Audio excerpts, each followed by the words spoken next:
ফেরেশতা জিব্রাইল যখন কোরআনের এই প্রথম শব্দটা বলেছিলেন নবীর কাছে, তিনি তখন ছিলেন হেরা গুহায়, জাবলে নূর। নবী যখন এই শব্দটা শুনলেন ইকরা, He said, Ma ana biqari. আমি পড়তে জানি না, তখন ফেরেশতা জিব্রাইল আবার বললেন ইকরা। নবী আবার বললেন, Ma ana biqari. আমি তো পড়তে জানি না। ফেরেশতা জিব্রাইল তখন আবারও বললেন ইকরা। নবী তখন বুঝতে পারলেন যে ইকরার আরেকটা মানে হচ্ছে পাঠ করা, আবৃত্তি। একটা অর্থ পড়া, আরেকটা হচ্ছে পাঠ করা বা আবৃত্তি করা। নবী তখন বললেন ইকরা, نضرب الجيم. اقرأ باسم ربك الذي خلق. خلق الإنسان من علق. পড়ো, পাঠ করো তোমার প্রতিপালকের নামে যিনি সৃষ্টি করেছেন, যিনি মানুষকে সৃষ্টি করেছেন জোকের মতো ঝুলে থাকা বস্তু থেকে। তাহলে পাঠ করা গুরুত্বপূর্ণ, তবে প্রতিপালকের নামে পাঠ করা আরও বেশি গুরুত্বপূর্ণ। আর এই পবিত্র কিতাব পাঠ করলে অনেক উপকারিতা আছে। আমাদের প্রিয় নবী বলেছেন, এই হাদিসটা আছে তিরমিজিতে, হাদিস নাম্বার 2910। সেখানে আমাদের প্রিয় নবী বলেছেন যে তোমরা আল্লাহর এই কিতাবে যতগুলো অক্ষর পাঠ করবে এই পবিত্র কোরআন থেকে, সেজন্য রহমত পাবে। আর প্রত্যেক রহমত সেটার সমান হচ্ছে 10টা হাসানাত, 10টা আশীর্বাদ। আল্লাহর এই কিতাব পাঠ করলে প্রত্যেক অক্ষরের জন্য পুরস্কার পাবে, প্রত্যেক পুরস্কার সমান 10 হাসানাত। আর আলিফ লাম মিম এটা একটা অক্ষর না, আলিফ একটা অক্ষর, লাম একটা অক্ষর, মিম আর একটা অক্ষর, তাহলে 10 + 10 + 10 আপনি 30টা আশীর্বাদ পাবেন যদি বলেন আলিফ লাম মিম। আর আমাদের প্রিয় নবী বলেছেন, এটা আছে সহিহ বুখারীতে, খণ্ড নম্বর 6, হাদিস নাম্বার 5027। নবী বলেছেন, خيركم من تعلم القرآن وعلمه. তোমাদের মধ্যে সবচেয়ে সেরা হলো সে যে কোরআন পাঠ করে আর অন্যদের শেখায়, যে নিজে কোরআন শেখে আর অন্যকে শেখায়। তার মানে কোরআন শেখা এবং অন্যকে শেখানো দুটোই যথেষ্ট গুরুত্বপূর্ণ। আমাদের প্রিয় নবী মুহাম্মদ সাল্লাল্লাহু আলাইহি ওয়াসাল্লাম বলেছেন, এটা আছে সহিহ মুসলিমে, খণ্ড নম্বর 2, বুক অফ সালাহ, হাদিস নাম্বার 1757, যে পবিত্র কোরআন পাঠ করলে সেটা সেই লোকের মধ্যস্থতাকারী হিসেবে রোজ কিয়ামতের দিন কাজ করবে। কোরআন আপনার মধ্যস্থতাকারী হবে রোজ কিয়ামতের দিনে, শেষ বিচারের দিনে। এছাড়া আর একটা সহিহ হাদিস আছে মুসনাদ আহমদে, খণ্ড নম্বর 2, হাদিস নম্বর 6625। বলা হয়েছে যে রোজা এবং কোরআন মধ্যস্থতাকারী হিসেবে কাজ করবে রোজ কিয়ামতের দিনে, শেষ বিচারের দিনে।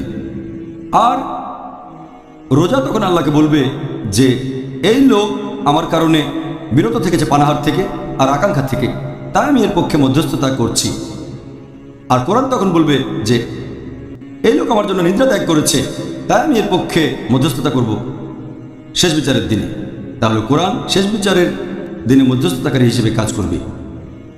পবিত্র কোরআনের সূরা আবাসা অধ্যায় নম্বর 80 আয়াত 34 থেকে 37 বলা হয়েছে যে সেই দিন, রোজ কিয়ামতের দিন, তার মানে শেষ বিচারের দিনে, সেই দিন মানুষ পলায়ন করবে তার ভাই হতে। সে তখন চিন্তা করবে না তার মা অথবা বাবাকে নিয়ে, অথবা স্ত্রী বা সন্তান নিয়ে। সে চিন্তা করবে না তার বাবা, তার মা, ভাই বা স্ত্রী বা সন্তানের কথা। সে তখন নিজেকে নিয়ে এত বেশি চিন্তিত থাকবে যে সে তখন অন্য মানুষকে নিয়ে চিন্তা করতে পারবে না। এটা হবে রোজ কিয়ামতের দিনে, পুনরুত্থানের দিবসে। প্রত্যেকে শুধু নিজেকে নিয়ে চিন্তা করবে, আর কোরআন কাজ করবে মধ্যস্থতাকারী হিসেবে। এটা আছে সহিহ বুখারীতে, খণ্ড নম্বর 6, হাদিস নম্বর 5011। একজন সাহাবা কোরআন পাঠ করছিলেন, ঘোড়া বাঁধা আছে দুটো রশিতে। তখন সাহাবা দেখলেন মেঘ নেমে আসলো, আর ঘোড়াটা খুব ভয় পেয়ে গেল। সাহাবারা নবীর কাছে গেলে নবী বললেন, জানো কি ঘটেছে? তিনি বললেন, না, ফেরেশতাগণ নেমে এসেছিলেন তোমার কোরআন পাঠ শোনার জন্য। আরেকটা হাদিস সহিহ বুখারীতে, খণ্ড নম্বর 6, হাদিস নাম্বার 5018 বলা হয়েছে, এক সাহাবা কোরআন পাঠ করছেন, তখন দেখলেন যে একটা মেঘ নেমে আসলো, সেখানে অনেক আলো জ্বলছে। তিনি বাইরে এসে ব্যাপারটা দেখলেন। ধর্মীয় জ্ঞানটি শেয়ার করে সওয়াবের অংশীদার হন। একটি লাইক ও সাবস্ক্রাইব করে দিন প্রচারে সহযোগিতা করুন। ভিডিওটি শেষ পর্যন্ত দেখুন। তারপর নবীর কাছে গেলেন, আর নবী বললেন, তুমি কি জানো সেটা কি ছিল? তারপর নবী বললেন, ওই মেঘে করে ফেরেশতাগণ নেমে এসেছিলেন তোমার কোরআন পাঠ শোনার জন্য। যদি তুমি পড়ে যেতে, তারা সেখানে থাকতেন ভোর পর্যন্ত, লোকজন সেটা দেখতে পেত, তারপরে তারা মিলিয়ে যেতেন। আরও একটা হাদিস আছে সহিহ মুসলিমে, খণ্ড নম্বর 2, বুক অফ সালাহ, হাদিস নাম্বার 1757। যদি দুটো সূরা পড়ো, তার মানে সূরা বাকারা এবং সূরা আলে ইমরান, তাহলে নেমে আসবে দুটো মেঘ বা দুটো চাঁদোয়া অথবা দুটো পাখির ঝাঁক, তোমার মধ্যস্থতাকারী হবে। এছাড়া আরও একটা হাদিস আছে সহিহ মুসলিমে, হাদিস নাম্বার 6518। আমাদের নবী মুহাম্মদ সাল্লাল্লাহু আলাইহি ওয়াসাল্লাম বলেছেন যে যদি কেউ আল্লাহর ঘরে পবিত্র কোরআন পাঠ করে মানে মসজিদে যখন লোকজন আসে আল্লাহ তাআলার ঘরে মসজিদে, যখন তারা কোরআন পাঠ করে আর যদি তারা কোরআন শেখে এবং অন্যদের শেখায়, তাহলে তাদের জন্য থাকবে প্রশান্তি, তারা থাকবে শান্ত, আর ফেরেশতাগণ নেমে আসবেন এবং তাদের জন্য আশীর্বাদ করবেন। আরও একটা হাদিস আছে সহিহ বুখারীতে, খণ্ড 6, হাদিস নাম্বার 4474। আমাদের নবী মুহাম্মদ সাল্লাল্লাহু আলাইহি ওয়াসাল্লাম একজন সাহাবাকে বলেছেন, তখন তারা মসজিদের ভেতরে, যে আমি তোমাকে কোরআনের শ্রেষ্ঠ সূরাটার কথা বলবো মসজিদ থেকে যাওয়ার আগে। কিছুক্ষণ পরে নবী যখন মসজিদ থেকে বেরিয়ে যাচ্ছেন, সাহাবা মনে করিয়ে দিলেন, পবিত্র কোরআনের কোন সূরাটা সবচেয়ে সেরা সেটাকে আমাকে বলবেন। নবী বললেন, আলহামদুলিল্লাহি রাব্বিল আলামিন, তার মানে সূরা ফাতিহা, কোরআনের এই 7টা আয়াত। আরও একটা হাদিস আছে সহিহ বুখারীতে, খণ্ড 6, হাদিস নাম্বার 5009। আমাদের নবী মুহাম্মদ সাল্লাল্লাহু আলাইহি ওয়াসাল্লাম বলেছেন যে যদি কেউ সূরা বাকারার শেষ 2 আয়াত পাঠ করে রাতের বেলায়, সে নিরাপদে থাকবে। প্রিয় নবী মুহাম্মদ সাল্লাল্লাহু আলাইহি ওয়াসাল্লাম বলেছেন, আছে সহিহ মুসলিমে, খণ্ড নম্বর 2, বুক অব সালাহ, হাদিস নাম্বার 1766। নবী বলেছেন, যদি কেউ সূরা কাহফের প্রথম 10টা আয়াত মুখস্থ করে, সে তাহলে দাজ্জাল থেকে নিরাপদে থাকবে। আর ঠিক এর পরের হাদিস সহিহ মুসলিম, খণ্ড নম্বর 2, বুক অব সালাহ, হাদিস নাম্বার 1767। যদি কেউ সূরা কাহফের শেষ 10 আয়াত মুখস্থ করে, সে তাহলে দাজ্জাল থেকে নিরাপদে থাকবে। আরও একটা হাদিস আছে সহিহ মুসলিমে, খণ্ড নম্বর 2, বুক অব সালাহ, হাদিস নাম্বার 1768।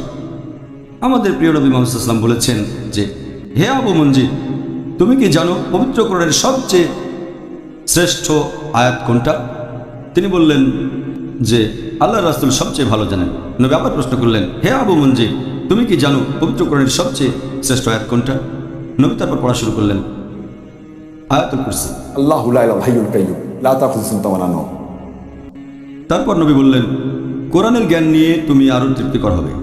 কোরআনের সবচেয়ে শ্রেষ্ঠ আয়াত আয়াতুল কুরসি, সূরা বাকারা অধ্যায় নম্বর 2, আয়াত 255।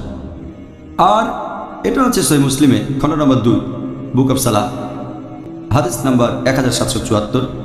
নবী বলেছেন যে 2টো সূরা নাজিল করা হয়েছে যেগুলো আগে কেউ দেখেনি অথবা শোনেনি। আর সূরা 2টো হচ্ছে সূরা ফালাক এবং সূরা নাস। আমি আশ্রয় চাচ্ছি উষার স্রষ্টার কাছে। কুল আউযু বিরাব্বিল ফালাক, আর কুল আউযু বিরাব্বিন নাস। বলো আমি আশ্রয় চাচ্ছি মানুষের প্রতিপালকের কাছে। এই 2টো সূরা হচ্ছে মুআদাতাইন, আর আপনাকে রক্ষা করবে শয়তান থেকে। এই হচ্ছে পবিত্র কোরআন পড়া বা পাঠ করার কিছু উপকারিতা। এছাড়াও পবিত্র কোরআনে আরও অনেক আয়াত আছে, অনেক সহিহ হাদিস আছে যেখানে কোরআন পাঠের উপকারিতার কথা বলা হয়েছে। আলহামদুলিল্লাহ। আলহামদুলিল্লাহ, এটা পুরোপুরি সত্যি যে পুরো পৃথিবী জুড়ে মানুষ সবচেয়ে বেশি যে বইটা পড়ে সেটা হচ্ছে এই পবিত্র কোরআন। আলহামদুলিল্লাহ। আলহামদুলিল্লাহ। ভিডিওটি ভালো লাগলে চ্যানেলটি সাবস্ক্রাইব করুন এবং দিন প্রচারে সহায়তা করুন।